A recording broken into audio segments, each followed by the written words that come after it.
వైఎస్ఆర్ చేయుత 2024 సంవత్సరానికి సంబంధించి payment status అనేది ఎలా చెక్ చేసుకోవాలో ఈ వీడియోలో చూద్దాం. ఈ లింక్ అనేది కింద డిస్క్రిప్షన్లో మరియు కామెంట్ సెక్షన్లో ఉంది. వెంటనే ఓపెన్ చేసుకోండి. ఓపెన్ చేసుకున్న తర్వాత మీకు ఈ విధంగా అయితే రావడం జరుగుతుంది. ఎన్బిఎం అప్లికేషన్ స్టేటస్ అని. ఇక్కడ మీరు ఈ అప్లికేషన్ స్టేటస్ మీద అయితే క్లిక్ చేసుకోవాల్సి ఉంటుంది.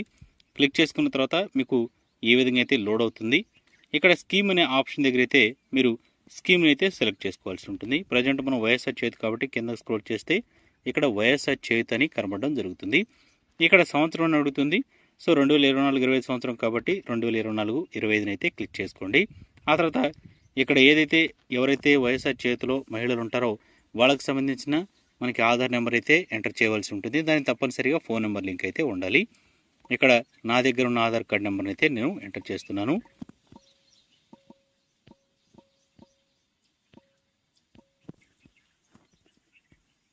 సో ఇలా ఎంటర్ చేసుకున్న తర్వాత మీకు కింద క్యాప్చా కోడ్ అని ఉంటుంది. సో ఈ క్యాప్చా కోడ్ను కూడా సేమ్ ఎంటర్ చేసుకోవాల్సి ఉంటుంది.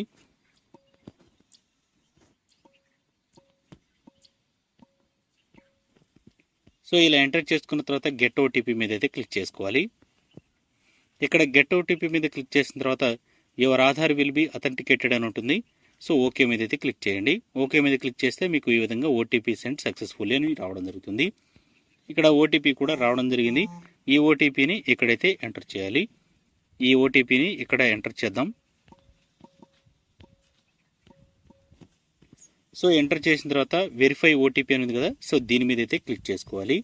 ఇక్కడ are you want to sure verify the OTP అని ఉంటుంది. ఓకే మీద క్లిక్ చేయండి. ఓకే మీద క్లిక్ చేసిన తర్వాత ఓటీపీ వెరిఫైడ్ సక్సెస్ఫుల్ అని ఉంటుంది. ఓకే మీద క్లిక్ చేస్తే ఎవరైతే అప్లికెంట్ ఉంటారో వాళ్ళకి సంబంధించిన డీటెయిల్స్ అనేవి ఇక్కడ మీకు రావడం జరుగుతుంది. సో ఈ అప్లికెంట్ డీటెయిల్స్ మీద మీరు ఏదైతే mandal, district, secretariat code, secretariat name, అదేవిధంగా క్లస్టర్ ఐడి, బెనిఫిషియరీ యొక్క పేరు, అదేవిధంగా వాళ్ళ యొక్క మొబైల్ నెంబర్ అయితే ఇక్కడ ఉండడం జరుగుతుంది. ఇక్కడ మీకు కింద అప్లికేషన్ డీటెయిల్స్లో కానీ పేమెంట్ డీటెయిల్స్లో కానీ ఏమీ కూడా లేవు. ఇక్కడ ఇవి ఎన్బిఎం పోర్టల్లో త్వరలోనే అప్డేట్ అవుతాయి. కొంతమందికి మాత్రం అప్డేట్ అయ్యాయి, వాళ్ళ పేర్లు అయితే వచ్చాయన్నమాట. వాళ్ళకి పేమెంట్ అనేది పడిందా లేదని కూడా తెలుస్తుంది. రిజెక్ట్ అయిన అప్లికేషన్స్ ఏవైతే ఉన్నాయో వాళ్ళకి సంబంధించి మనకైతే ఇక్కడ డీటెయిల్స్లో పేమెంట్ స్టేటస్లో మాత్రం వాళ్ళకి ఫెయిల్డ్ లేదా ఇన్ఎలిజిబుల్ అనేది రావడం జరుగుతుంది. అప్లికేషన్ డీటెయిల్స్లోనే మీకు ఇక్కడ రిమార్క్స్లో మీకు డేట్ ఎప్పుడు ఇన్ఎలిజిబుల్లో రిజెక్ట్ చేశారనేది కూడా ఇక్కడైతే ఉండడం జరుగుతుంది.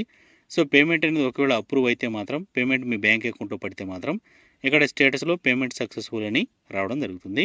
సో ఇది పేమెంట్ చెక్ చేసుకునే విధానం. మీ అకౌంట్లో డబ్బులు పడ్డాయి లేదనేది చూసుకోవాలంటే ఒకసారి మీ యొక్క బ్యాంక్ అకౌంట్ ఏదైతే ఉందో సో దాన్ని తీసుకుని మీ బ్యాంకు దగ్గరికి వెళ్తే వాళ్ళు కూడా చెక్ చేసి చెప్తారు. దాంతోపాటు ఎవరికి అసలు ముందుగా డబ్బులు పడ్డాయని చూస్తే పోస్ట్ ఆఫీస్ బ్యాంక్ అకౌంట్స్ కలిగి ఉంటే ఎవరైతే ఉన్నారో వాళ్ళకైతే ముందుగా ఈ డబ్బులు అనేవి వాళ్ళ అకౌంట్లో పడ్డాయి. ఒకసారి వాళ్ళని అయితే అడిగి తెలుసుకోండి. పోస్టల్ అకౌంట్ కలిగి ఉన్న వారికైతే ఈ డబ్బులు వచ్చాయా లేదనేది.